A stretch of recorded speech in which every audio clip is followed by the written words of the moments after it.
Please like, share, and subscribe. Rise, you workers, from your slumber. All you wage slaves, everyone. The revolution comes like thunder, and the age of hypocrisy is done. Do we need more production and less finance? Yeah, literally. I'm not joking again. There was academic research published, listen up, Michael, published in a high-ranking journal, Journal of Economic Growth, very much mainstream. And this research showed with statistical analysis that the expansion of the financial sector measured by the amount of credit there is in the economy relative to GDP, the expansion of the financial sector used to correlate positively with GDP growth. And if you do some statistical analysis, then correlation can be interpreted as causation, or you can make a good case that there was causation, more financial services, more banks, more bank branches, more credit, more loans, was actually leading to more economic growth, just as Schumpeter theorized a century ago. But since the 1990s, this correlation has fallen to zero and has even turned negative. So for highly developed capitalist economies like the Netherlands and the United States and other countries, it's negative. So, which literally means that you have less economic growth if you have a larger financial sector. So the lesson after the great financial crisis, which of course was the reason for this kind of research, is that we need to shrink the financial sector to support the productive sector. The funny thing is, I spoke to some colleagues who said, yeah, interesting, in the 1990s, I did statistical analysis like this already, and I found these puzzling negative correlations. I just put them in a drawer because it couldn't be true. And of course, only after the financial crisis was this publishable. So, that just shows the way that science works. There's nothing like a conspiracy theory here. This is the way that every community works. The financial crisis created the openness to admit what heterodox people had been saying for a long time. And it's still true, because since then the financial sector has not shrunk, whichever way you measure it, by credit, by debt, by total value of financial assets, it has not shrunk. And so it stands to reason that it's still harming the productive sector. And then when we conclude that we need less finance for more production, of course, that is not to take let's say a productivist standpoint. Nowadays, with the climate crisis and ecological problems, we might say, well, what kind of production do we need? I mean, dirty production or green production? That is super important, but that's a separate issue from what we're talking about here. I just want to put that on record as well. And so is GDP the right measure? No, it's not for the things we want to talk about, but it is a very helpful measure still in many other respects. And PPP, maybe I misunderstand the question, but purchasing power parity means to adjust GDP to relative prices between countries. That is certainly necessary in international comparisons, but it doesn't really speak to the issues we are talking about. So thank you. Yeah, well, that helps. Yeah, Michael, go ahead. Yeah, the financial sector's product is debt. Credit on the asset is debt. And a few years ago, the head of Goldman Sachs said that his partners were the most productive workers in the United States. Look at how much money they made. So that's where you get from all of this. What's the solution? Well, how do you, of course, it's more production instead of financialization. How do you do it? Well, the country that solved the problem best is China. What did it do? It kept financialization as a public utility to be used to fund direct new capital formation, not to act independently. And to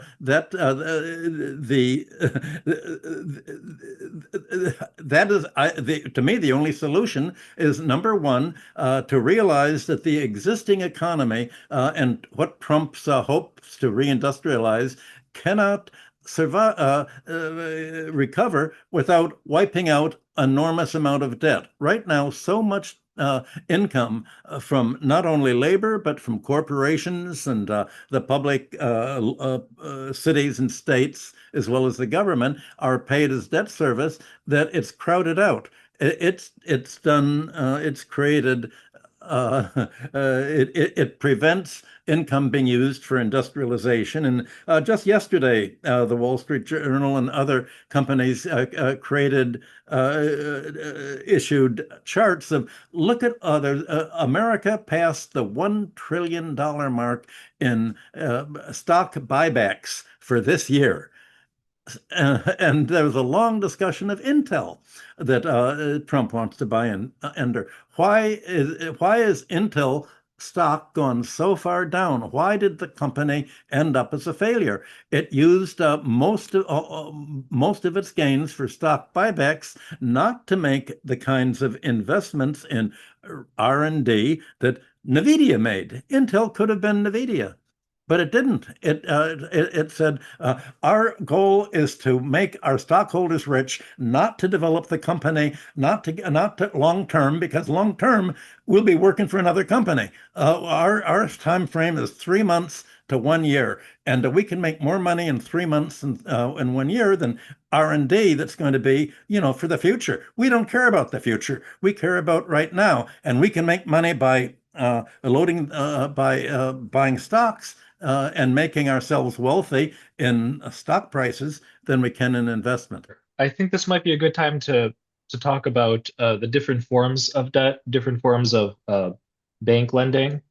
In your paper, Finance is Not the Economy, you break down different categories of bank lending. You say there are 9 non-financial business loans, there are household consumer loans, and loans that fuel household consumption, and there are household mortgages, which are loans for people to buy houses. Dirk, it seems like these are very, very different forms of lending that have different effects on the economy, both positive and negative. So can you talk about why they're different? Yeah, sure. Thank you.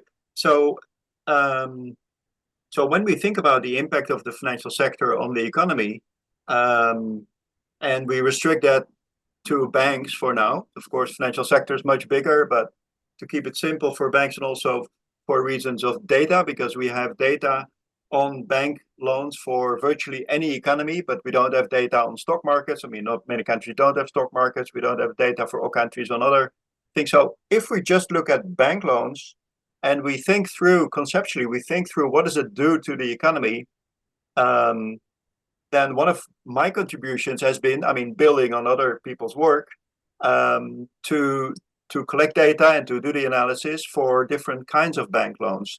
And if your concern is that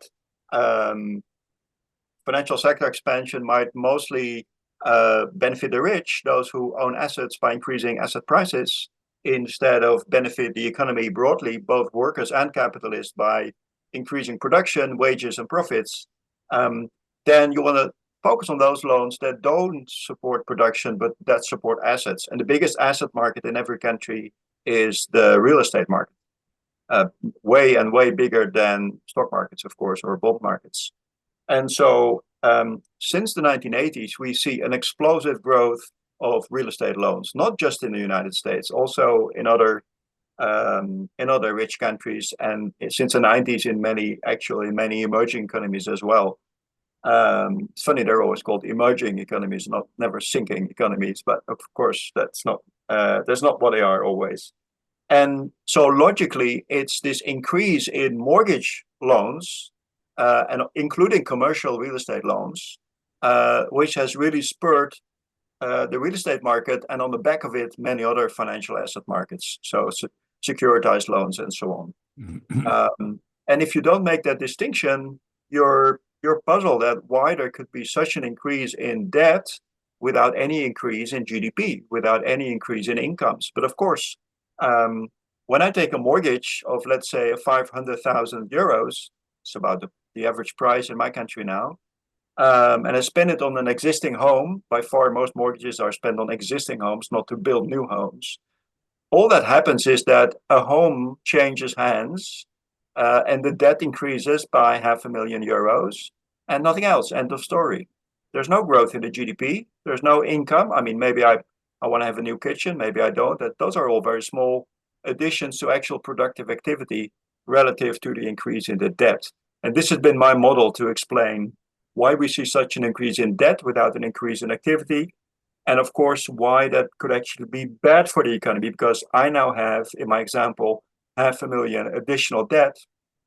And over the next 30 years, this is the typical maturity of mortgage loans in my country, I need to subtract this plus interest, so about 3 times 500,000, from my income, which I can spend in the economy. So it's actually bad for economic growth.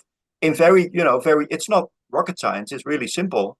And it could be explained to people who haven't studied economics, actually much harder to explain it to people who have. I think it's Michael? not simply that there's no growth resulting from this increase in housing prices and mortgage debt. It's that actual negative growth, because when I first bought a home in 1967, the bank's rule in New York was you would limit the amount that you would loan to 25% of the borrower's income, and you'd require a 10% down payment. Well, now the loans have gone up to over 43, to a federally guaranteed 43% of the borrower's income. So as you spend more and more of your income, that's 18 percentage points of your income on mortgage debt service, this income is not available to buy goods and services. It actually crowds out the circular flow between wages and the purchase of the products that labor's supposed to buy. So it's a diversion of income from all this. Well, the classical economists spent a century trying to prevent the situation. They wanted to base the tax system on a land tax. That's what Adam Smith and the French physiocrats and John Stuart Mill and the first plank of the Communist Manifesto was all about. That rent should become the tax base, not taxing labor's wages or the profits of capital. The banks initially didn't take much of a interest in this Ricardian economics and rent theory in 1815. They wanted free trade. They wanted England to industrialize because it caused more foreign trade. And that's how they made their money, in trade financing and then in investment in rent extraction and foreign railroads and canals and infrastructure, basically. But by the end of the 19th century, the banks joined with the real estate interests in attacking the whole concept of land taxation. And today, what has increased the ability of banks to lend more and more money against real estate is that real estate has been pretty much freed from having to pay federal income tax. If you look at the national income and product accounts, income tax payments by corporate real estate just about zero because of what Dirk and I have described, the depreciation write-offs and all of the tax advantages to this. So instead of the classical economic policy of taxing away economic rent to focus the economy on value creation, the value of the cost of production, we have exactly the reverse. You favor the rentier economy. The financial sector, Goldman Sachs and Warren Buffett has said, that he pays on all of his financial gains, he pays a lower tax rate than his secretary. Well, so the tax system is largely responsible for this, and that's one of the things that would have to be fixed in order to definancialize the economy and refocus it along production-oriented lines.